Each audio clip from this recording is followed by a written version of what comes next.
Part 13 ऐसे हुई लंबी हाथी की सूंड। The stretch the elephants trunk.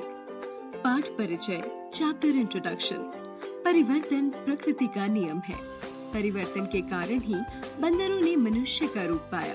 प्रस्तुत पाठ में हाथी की सूंड लंबी होने की घटना का काल्पनिक मगर रोचक वर्णन किया गया है।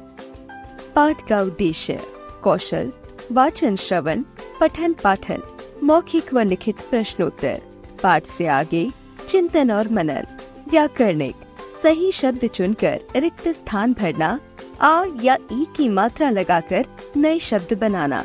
विषय संवर्धन गतिविधियाँ, जीवन कौशल, रचनात्मक कौशल, संवाद, परियोजना कार्य, समस्या समाधान।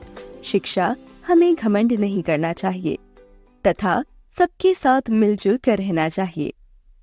बहुत समय पहले की बात है, जब हाथियों की सूंड छोटी हुआ करती थी।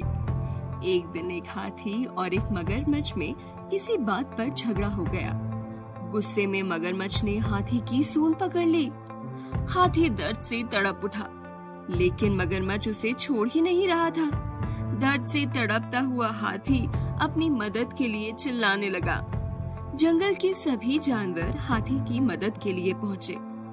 उन्होंने मगरमच्छ से हाथी की सूंड छोड़ देने को कहा, परंतु मगरमच्छ टस से मस न हुआ। वह अकड़ते हुए बोला, ये हाथी अपनी शक्ति के घमंड में मुझे जमीन पर रेंगने वाला कीड़ा कह रहा था, अतः आज मैं इसे अपनी शक्ति का परिचय देकर ही रहूंगा, ताकि इसे पता चल जाए कि किसी का मजाक उड़ाने का क्या फल होता है।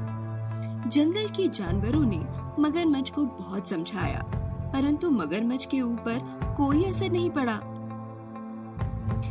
तब जंगल के सभी जानवर मिलकर हाथी की मदद करने के लिए उसको पीछे से खींचने लगे। बहुत देर के बाद वो हाथी की सूंड को मगरमच्छ से छुड़ा पाए, लेकिन ज्यादा खींचने के कारण हाथी की सूंड लंबी हो गई।